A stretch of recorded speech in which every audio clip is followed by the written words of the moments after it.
say what the song say, cut it out. Okay? It's time out for y'all to keep thinking that the black community is stupid. Because we're not. Okay? We've been making some stupid moves. We've been voting for some stupid people. We've been voting for people that don't even care about us. All that's over. Okay? We are going to make a smart, calculated, calibrated. Where's this picture at? Where's that coming from?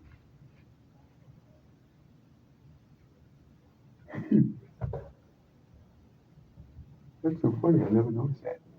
Mr. Trump got a picture over there on it. New television. Let's keep going, y'all. I want to say hello and thank you all for joining me today. My name is Ziffzone, and I'm your host today for this hour show. We're going to talk to you all about how do we reconquer this country? How is it that we bring this country back together again? That's the question that I'm asking. How is it that we begin to realize that Black America have the right to the resources? Yeah, hello? You with me?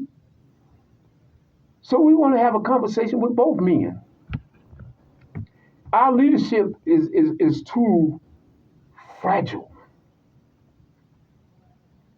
Y'all missed that one.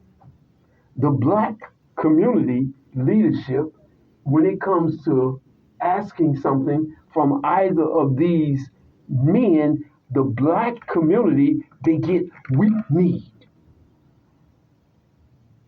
Y'all missed that one. Okay, let me say it again. When it comes to these two men, when it comes to asking these two men for something, guess what Black leadership does? They get weak need. Mr. President, I apologize for having this microphone in your face. Maybe I'll just sit there because that's not fair to you. You ain't got no microphone in Donald Trump's face. So why you got one in the president's face? That ain't fair, is it? And that's why you see I corrected that, didn't you? You ain't got the microphone in Donald Trump's face. So why you got the microphone in front of President Biden? All right, y'all, let's go back to what we're talking about, because this is serious. Black community is hurting. I even lost 10 pounds. I went to my doctor the other day. My doctor said, my doctor told me, she said, you don't lost 10 pounds.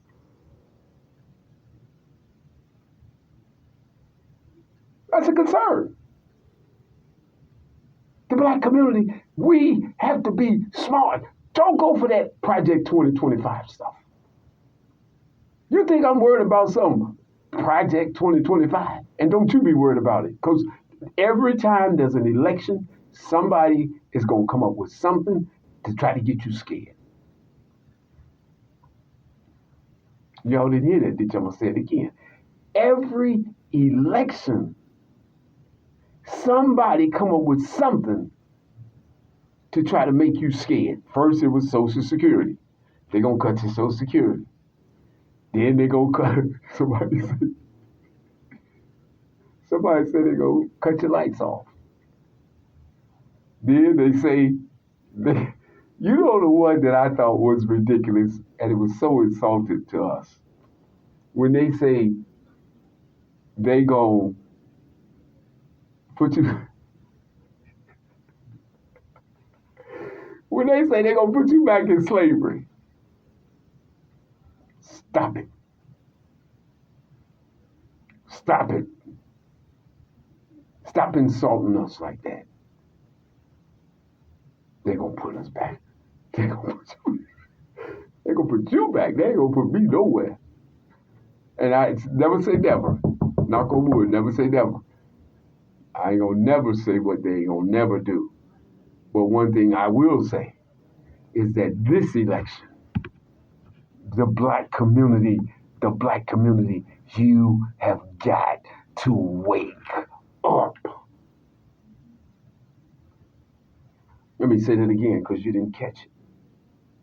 The black community, this election, black America, wake up.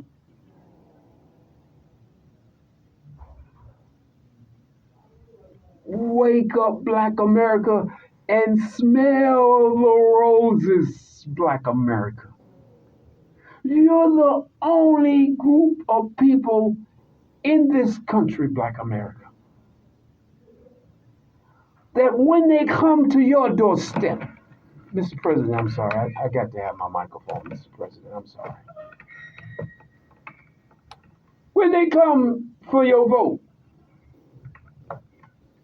black America, you the only, it's like when the salesmen come around selling towels. When they come around selling products that's gonna benefit you, we are the only community, when they come to us, they come empty-handed.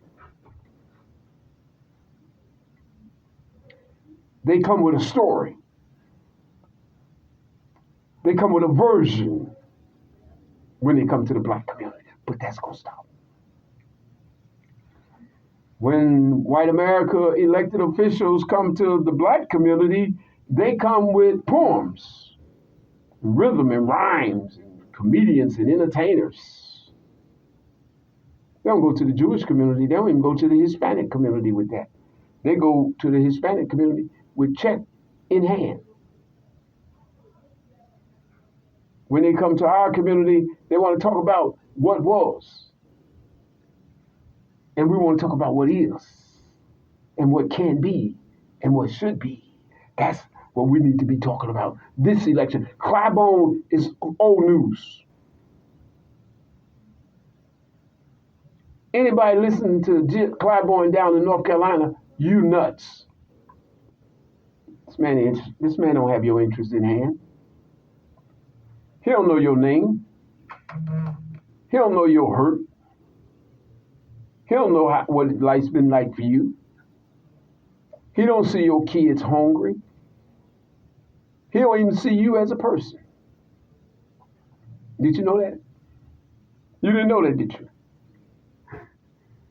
Neither one of these gentlemen, they may know you as a person, but people don't even know you as a person because you're never discussed to them.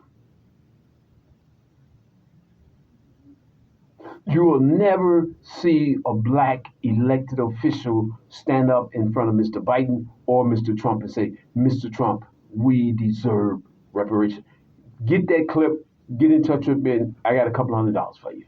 Find me that clip of any black elected official standing in front of Mr. Biden, standing in front of President Trump, and saying, African Americans need, not want. We got to stop that want to. We don't want nothing. We want checks made out.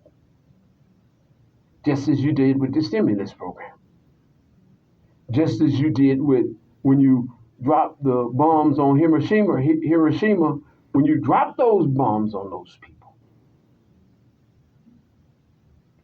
The Holocaust wasn't even in America.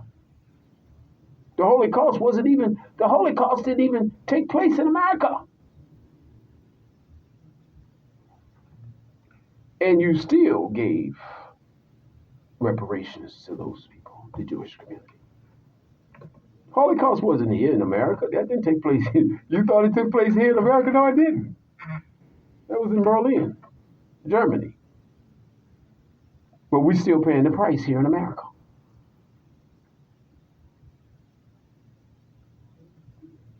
Mr. Trump, Mr. Biden, that building you're gonna live in called the White House, that was built with black labor. Let me say that again because you missed that. Just based upon the fact that you live in a house, you don't pay no rent. Presidents don't pay no rent. You live in a house that was built with black labor, free labor. You know what kills me about this whole argument? And let me just say what is the sickness about this argument. It is just on the face of itself humongous, insulting. Anybody work for anybody for 300 years, it has been documented.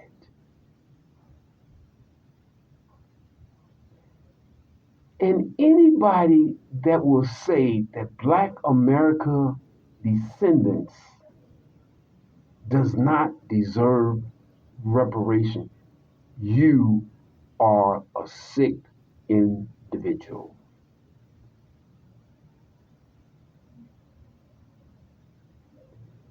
There's three people on this screen, as you see. You see President Biden. You see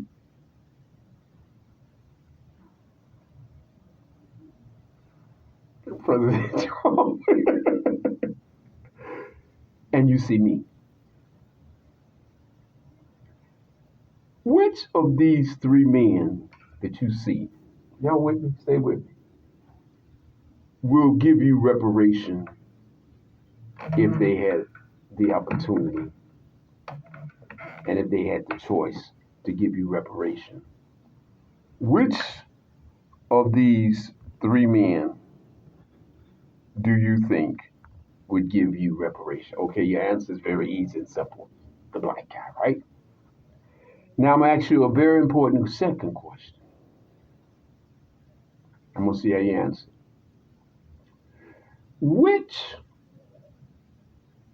Now because you already say you agree that I will be the person that will probably give you reparation before any of them, let me ask you a question, a third question now, second question.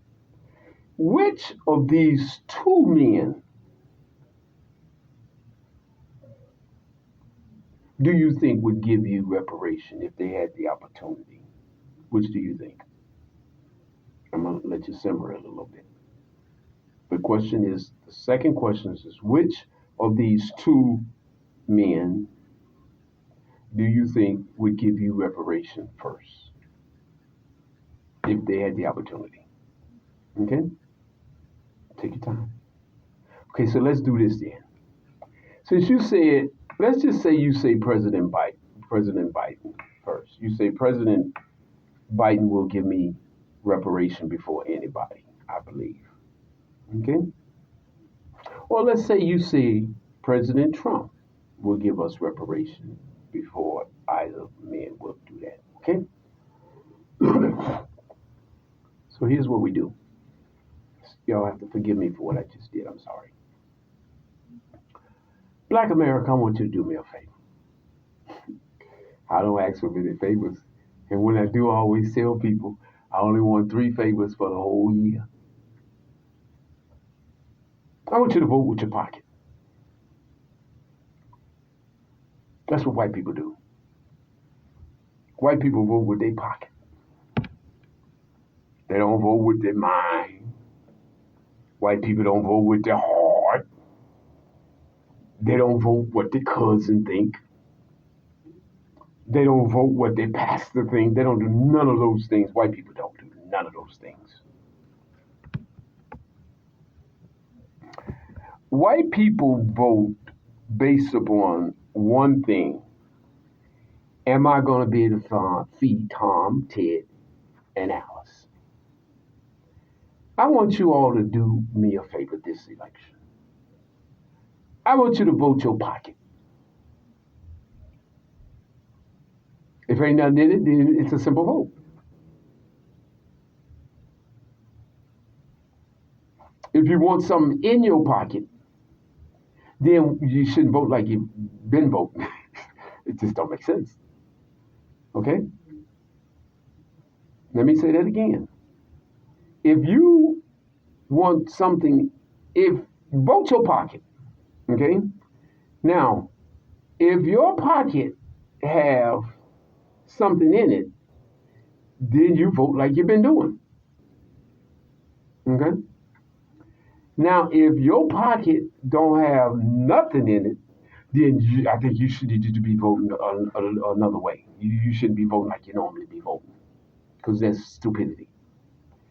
It is insane, and I'm not here to push either one of these gentlemen. I'm here to push a sanity, what's sensible and what's real. If you don't have anything in your pocket right now, well, your vote is easy. It's easy. You ain't got nothing. You should be glad to make a change. If you got something in your pocket, do you want things to stay just like it is? If you ain't got nothing in your pocket, then I think you're probably looking for another change or something. You ain't trying to go the same way. That's how we'll do this thing this year. That's how we'll play this card this year. So we don't be talking about I'm voting with the blue tie, I'm voting with the red tie. We're gonna vote like this. Black, I'm talking to the African American descendants of children. If you got something in your pocket, then you vote like you've been doing. You're doing good. If you ain't got nothing in your pocket, then I shouldn't have to tell you how you gonna vote. If you keep voting like you ain't got nothing, you guess what you gonna do? If you ain't got nothing and you keep voting the same way, guess what you gonna do? You're gonna be the same way. I ain't got nothing. You're gonna have the guy, I ain't got nothing. I ain't got nothing. Now, if you don't have nothing and you want something, then wouldn't it seem as though you would probably want to do something a little bit different? Okay? So I ain't here to tell you to vote for either one of these gentlemen. I'm only here to tell you, if you go in your pocket, you go in your wallet right now on this day, almost 3, 4 months before the election, and if you go in your pocket and you don't have zero in your pocket, then for you to go in the polling place and vote the same way you've been voting and you ain't got nothing in your pocket, then I think you should be trying to think of probably another way you want to vote. If you believe that voting can remedy the process. Now, if you don't think it can, then you're enjoying politics as a sport, as I do. I enjoy it as a sport. It is not our all in all. If you ask me, there's only one way, there's only one solution for Black America, white America, Jewish, Gentiles, Protestants, and Catholic. There's only one way your life will really change, and that is through God Himself, herself, Almighty. There is no system that's going to change this thing. There's no individual that's going to change this thing. It's only God Almighty in your life, regulating your life, challenging your life, fulfilling your goals, responsibilities, and your obligations in life. Those are the only things that's going to really change this trajectory, as they say, for Black America. And that's through God. He say, what does he say? He say, humble yourself, acknowledge me, and I will change your trajectory. I will change your life. But the reality is that we're in a world, we're in a country where where we need our leaders to be wholesome, to be right, where we need our leaders to be just quite frankly, to be honest with us. Just basically, we want our leadership to just tell us the truth, even when it hurts. It's like when you go to the dentist. You already, you already know it's gonna hurt. You you're going to be subjected to some pain.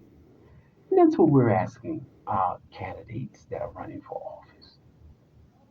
We know white America doesn't want to give black America reparation. That's a foregone conclusion. We already know white America resists that. But the problem we have with that premise is white America doesn't want to give black America reparation, but when white America get into a crisis, when white America have a situation where they need the American people, black America always come to the rescue.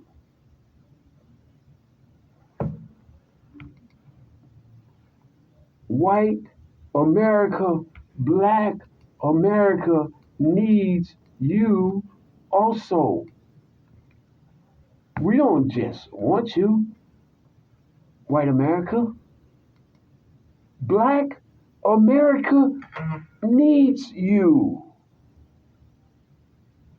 We need to know that this country will stand with us.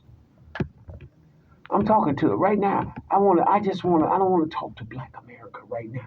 I just want to talk to white America right now. White America, you know us. You know black America. Right now, Biden is calling on black America. Donald Trump is appealing to black America. On January 20th, when you lower your right hand, you won't need us then. You got 4 years of free rent, free medical, free security. Your kids got security. Your grandkids got security. Your dog, Mr. President, even your dog is going to be guided and guarded by Secret Service. And it's because of our taxpayers' dollars. So, white America, Mr. Biden, Mr. Trump, why is it that this thing has taken so long for white America, for Jewish America, for Jews and Gentiles, Protestants and Catholics? Why has it taken white America so long to realize that we didn't bring ourselves over here? You brought us over here.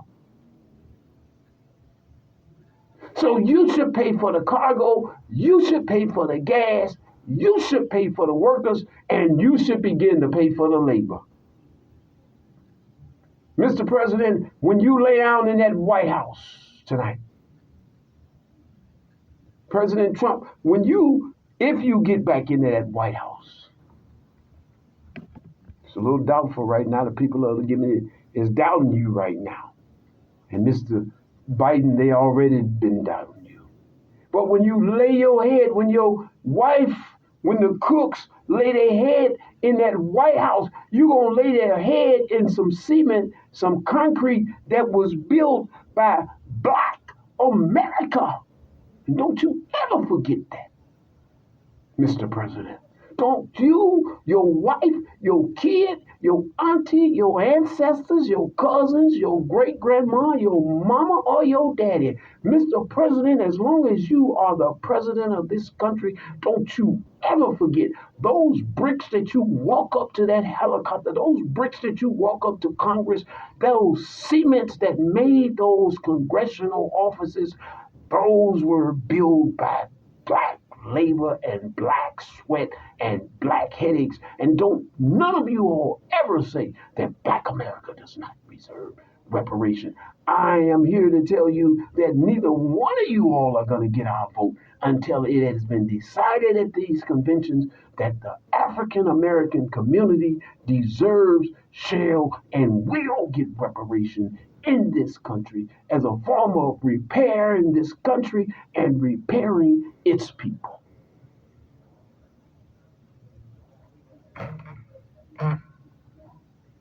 These are not threats. These are not voices of anxiety. These are not speeches of anger. These are not voices of fear.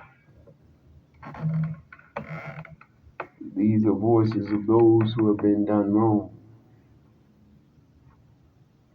And it's time that somebody tell white America that white America, you, when it comes to the issue of reparation and repairing black America, white America, someone needs to look you right in your eye and is not afraid to tell you that white America, you are wrong and you deserve to repair black America.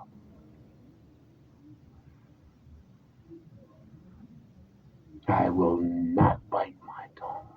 I will not be subjugated to fear. I am not afraid to go to my grave on this issue. And if I have to go to my grave on this issue, if I have to go to jail on this issue, I'll go with pride.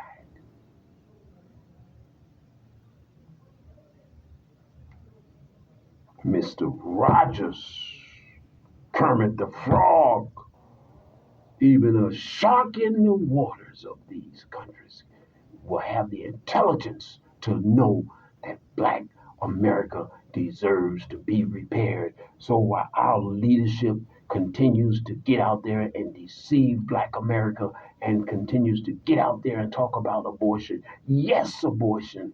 No, I'm not going to say abortion is important. Abortion should never exist unless the mother life is in threatened, unless that per child was a little child, unless the mother's life is in peril.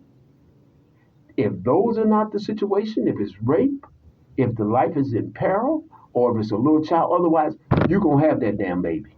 You laid your butt down to enjoy yourself. So now you're pregnant. Now you want to get rid of God's child. No, have that child. And if you don't want the child, take the child to the police station and give that child. Now, if your life is in threatened, that's an ongoing conclusion. That shouldn't even be a discussion. And the first thing we got to begin to do with this abortion issue, we have got to get it off the lips of politicians and get it on the lips of our religious community, because that's who should be talking about abortion, not the politician. Half of these politicians don't even have children, and they're going to be talking about the issue of abortion. You're going to talk about abortion, then you're going to talk about reparation and repairing at the same time. Because you can't talk about death if you don't talk about life.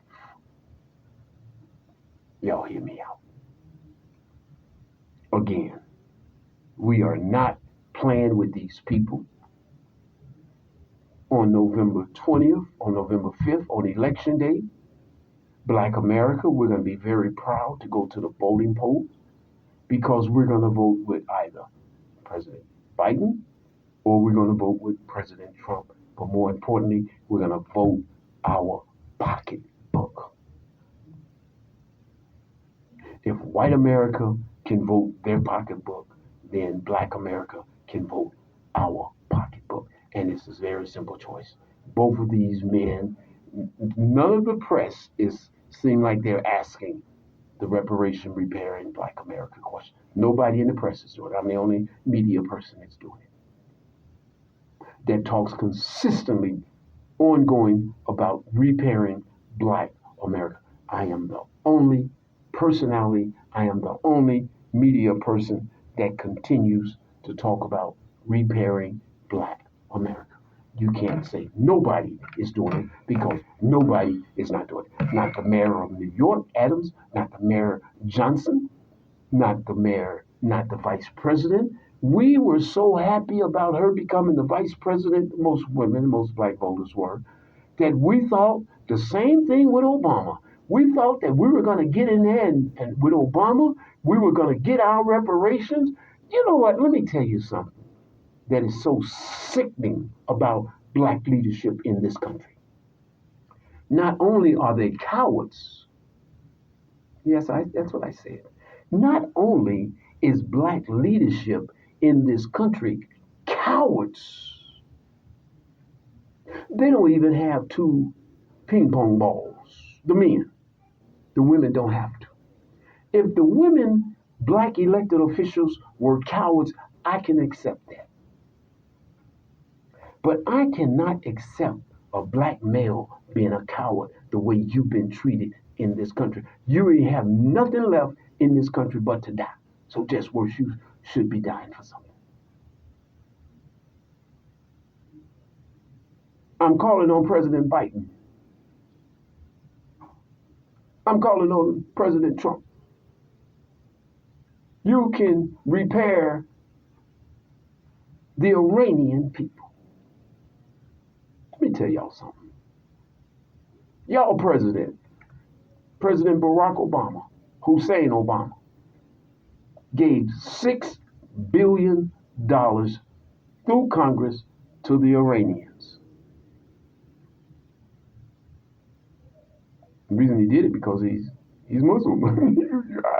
You see what I mean? You see what I mean? You see how Obama took care of Muslims?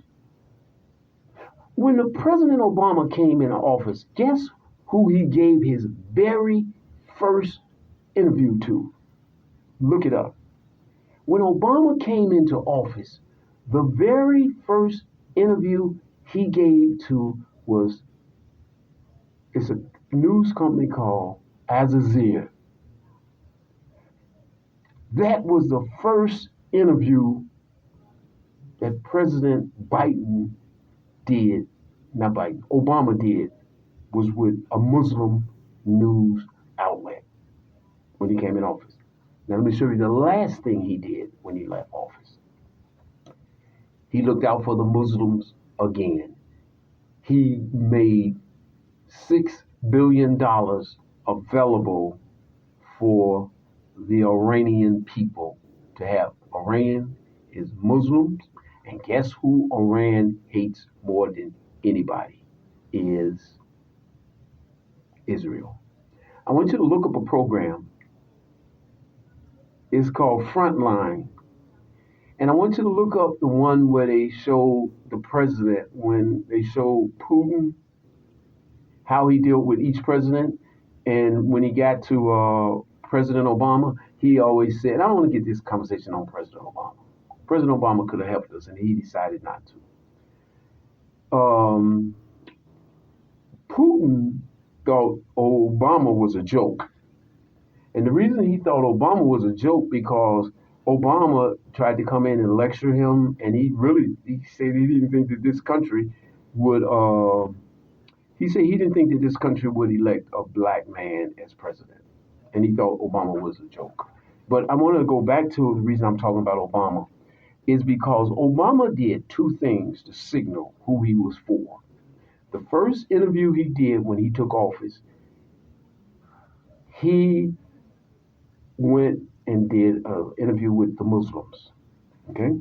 The very last thing he did when he left office, before he left office, he had $6 billion that was held up by Congress of the Iranians who are Muslims who hate Israel. Obama looked out for the Muslims both times. Okay? That's what I am trying to reiterate with the African American community. You don't have to be afraid anymore. King is dead. Malcolm is dead. Elijah Muhammad is dead. All our real leaders are gone. All the leaders that they knew could make a difference, they got rid of. The only ones we have here that is our what is called so-called leaders. They are not leaders.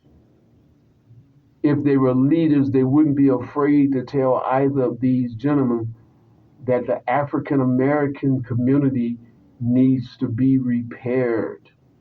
How do you explain in Illinois the governor, J.B. Pritzker, allocating $1 billion for migrants who have not even arrived into this country. And then you have veterans, babies, sleeping outside in the city of Chicago.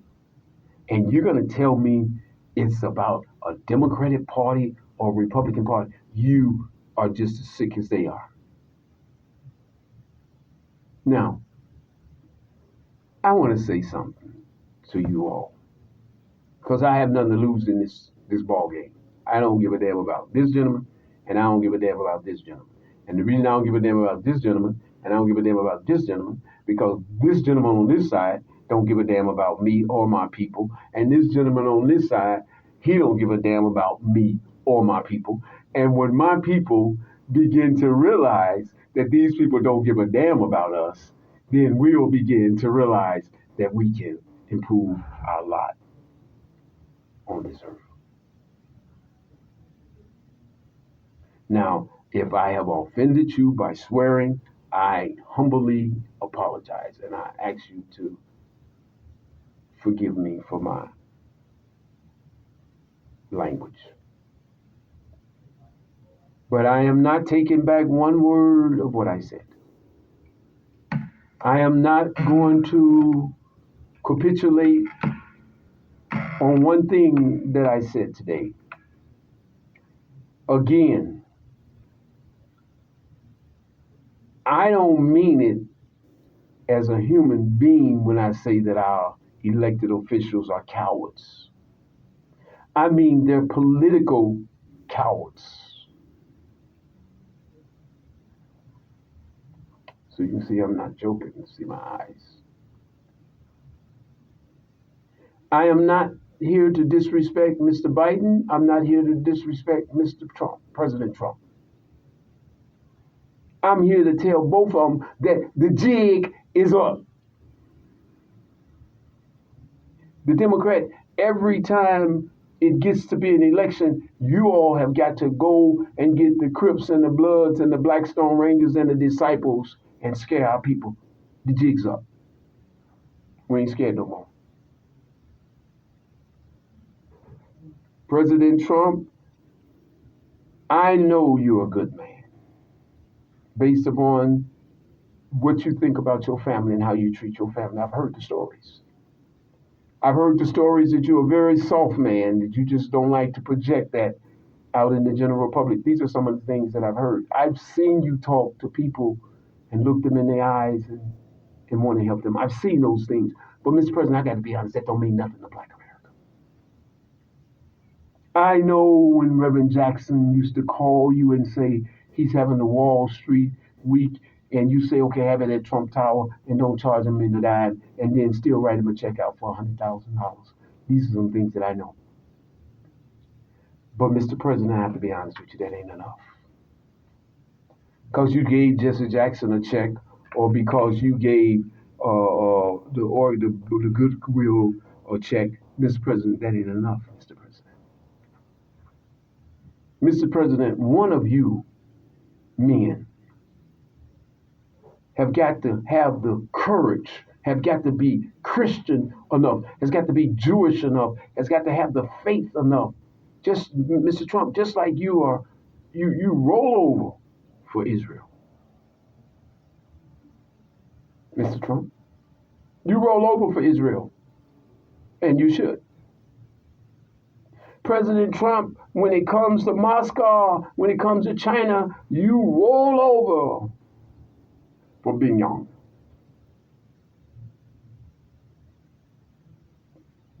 Which one of y'all gonna roll over for Black America? Because the first thing we're gonna do in this election, we go into the 6 critical states. We're going to Michigan, Wisconsin, Ohio, Arizona, Phoenix. We ain't going to the white community. We're going to the Black community. And we're going to tell them to vote their pockets. If you ain't got nothing in your pocket, then your decision should be easy.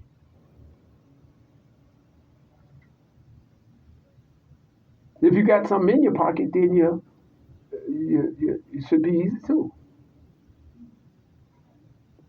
We are not here to tell you to vote for either one of these men. They're probably good men in real life. I know they're nothing but actors, just as I'm doing here. I'm playing an actor, I'm playing an announcer, but I'm speaking from my heart. Black America, this is your moment. This is your hour. What you gonna do with it? Let me say that again. I'm gonna make 2 points. I'm gonna let it alone. 3 points. I'm gonna let it alone. Black America, descendants of slaves, Mama D, Darva, Rosita,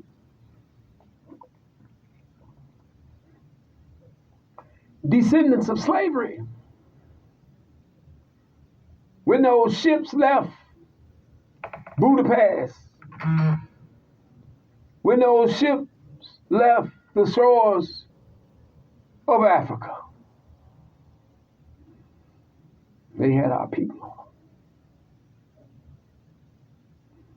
When those ships came from the Americas, when our leadership in Africa seized the Africans,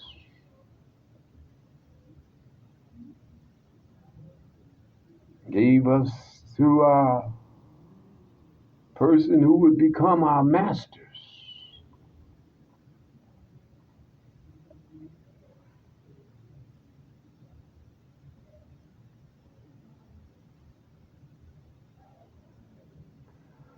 Oh, God helps me.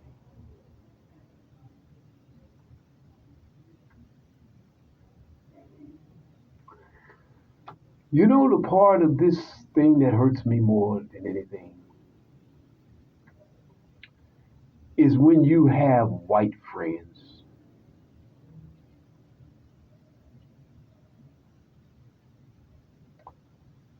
and they know that Black America should be repaired and they won't take a stand.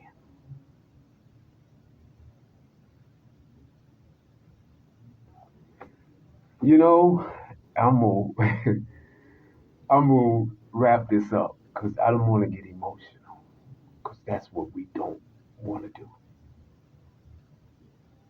We don't want to get emotional, but it hurts. It hurts when I look at these two men here, knowing that President Trump came from royalties.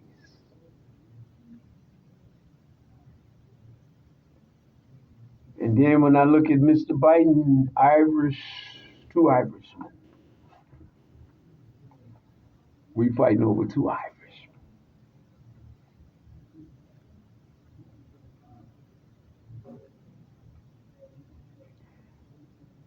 Ah, Jesus help us. But we gonna win. We are going to win this issue about reparation and repairing America. The reason we are going to win on this issue is because it is right.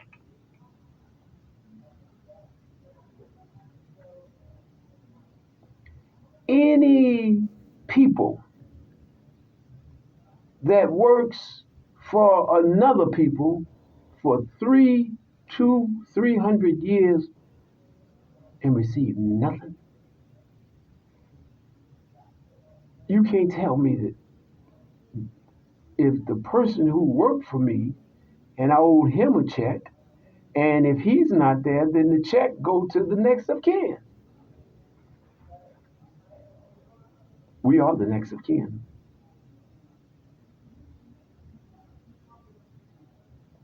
I'm calling on white America. White America, bring black America back inside. It's cold outside. And right now ain't nobody outside but black America.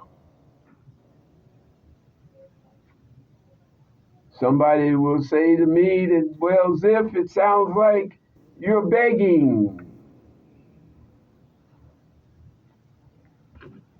It sounds like, Mr. Ziff, you are asking white America for something that we have already given you all. You get a welfare check. You get food stamps. You get Section 8. You get free child care. You go to a hospital, you get free medical care. You go to jail, we take care of you while you're in jail. Ain't that enough? No, that's not enough. First of all, everything that you mentioned, not only do black America get that, but white America get that too. But white America, black, Asian America, Hispanic America didn't labor in that hot sun from sunup to sundown. And then if you were caught with a book, you were whooped and probably killed. I watch these shows, and I have to admit it. I watch these shows about sharks, whales in the ocean, orca whales. And I'll be honest with you, there's a reason why I watch those shows. I'm not going to lie to you. I watch those shows because I wonder, when those men are photographing those underground footage, I always look to see if there's any black bones on the bottom of the ocean, on the ocean floor. That's why I was interested in the Titanic when they went back down there, and when they always go, because they tell these stories about the blacks that was thrown overseas.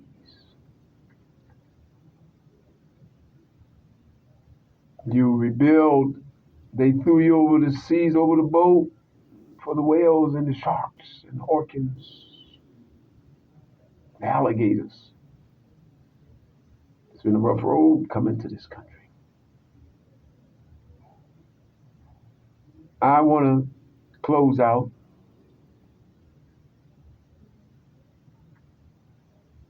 I want to say thank you, America. I want to say thank you, America, for one reason, because people talk about in this country how you can go to sleep in America poor, wounded, broke, dissolute, rejected. And this is the only country in America, in the world, that only in America can you wake up and all of those conditions that you were up under are no longer. This is the only country that could happen in. And that's why I fight for what I fight for, and I fight against both of these men. I don't fight against Biden. I'm not here to fight against Trump. I'm here to fight against both of them. Because both of these men can go into office, and with one pen, the same pen that Barack Hussein Obama had when he say, I got a pen, both of these men can put it in action to repair black America.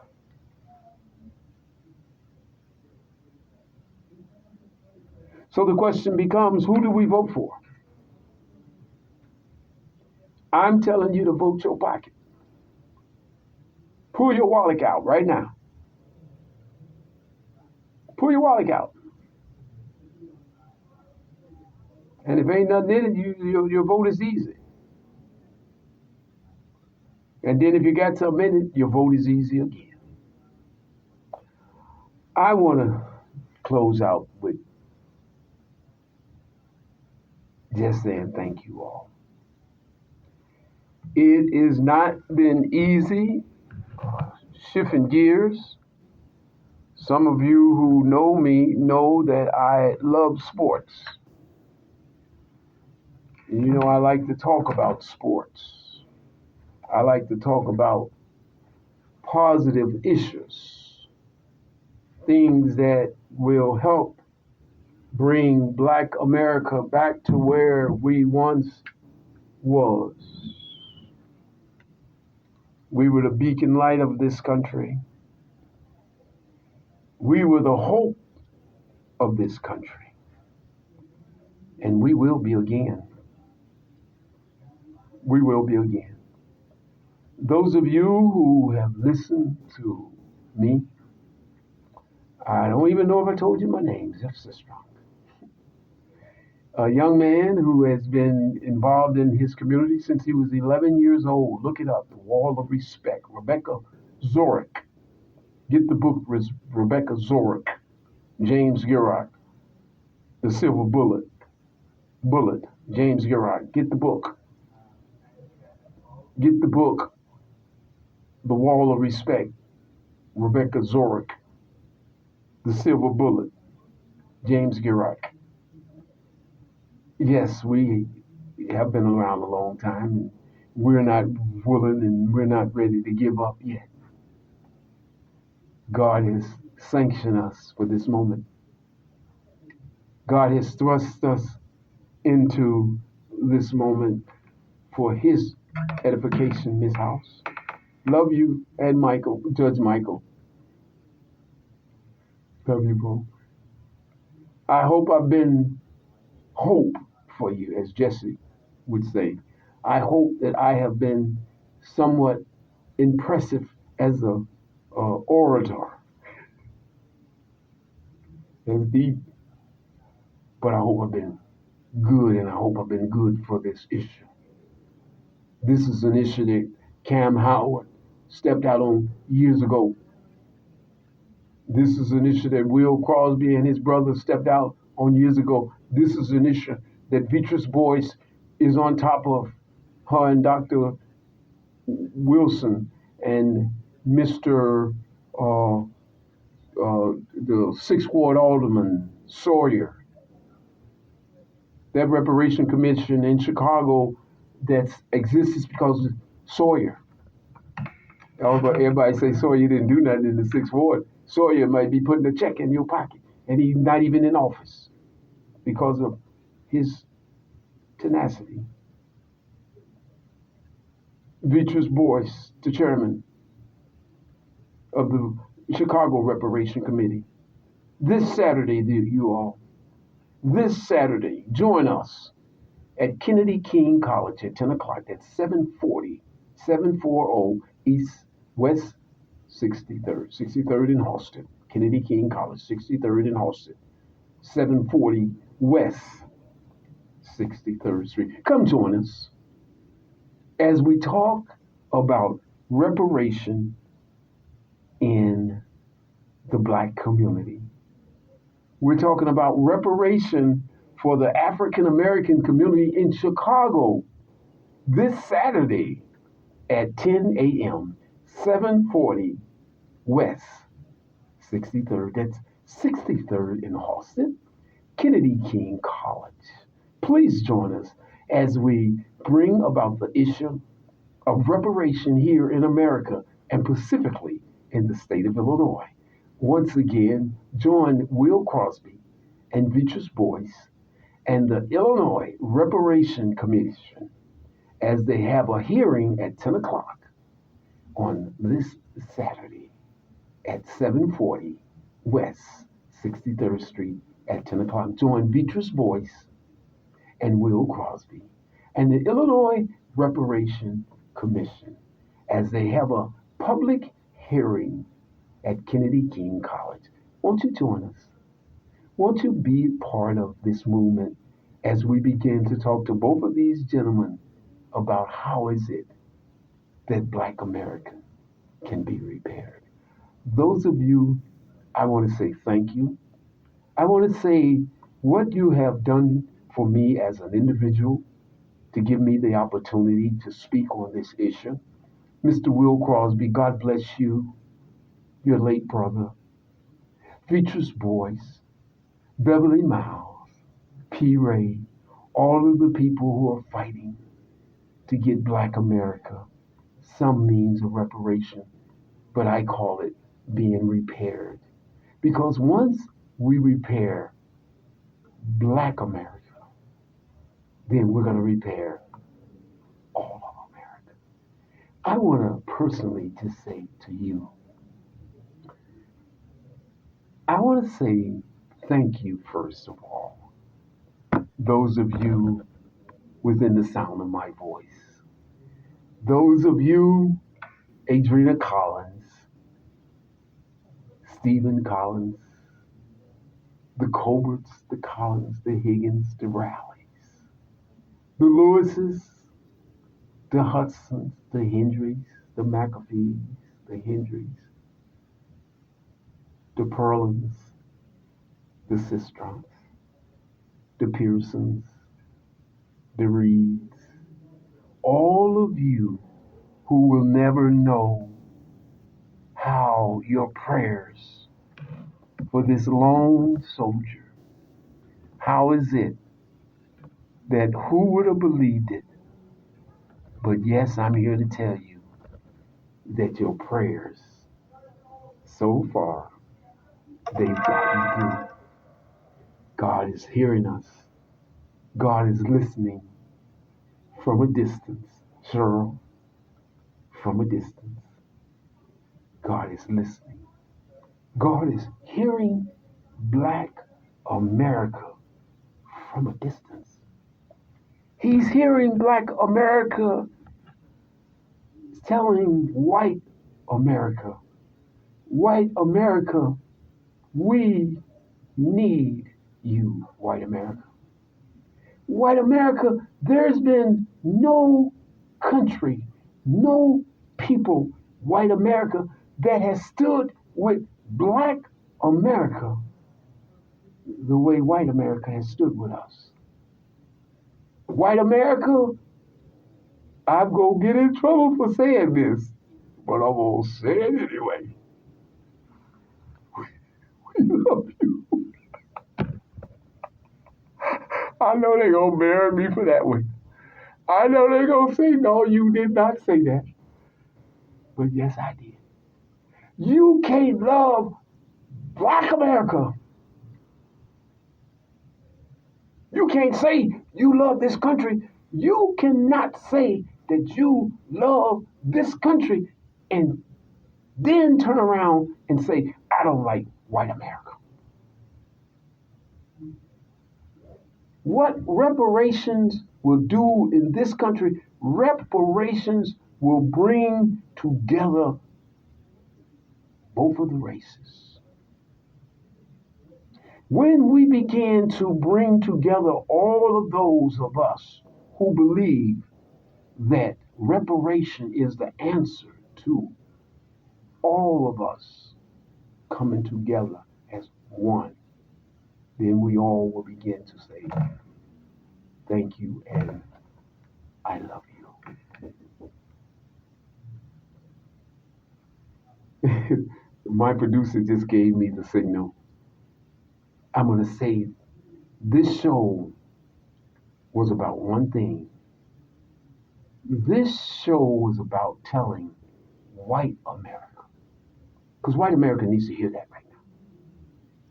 Because white America is being confronted with issues that they need to know that somebody stands with them. Let's take a moment of silence for all of those people who have lost their lives to violence here in America. lost their lives to violence. I want you to know God is with you. And if God is with you, I'm with you too. I thank you all for putting up with me. I thank you all for, more importantly, I thank you all for listening. This is WZASTV.com. Let's hold that moment of silence. I want that moment of silence to be a little bit more profound. Let's have that moment of silence, y'all. That's important.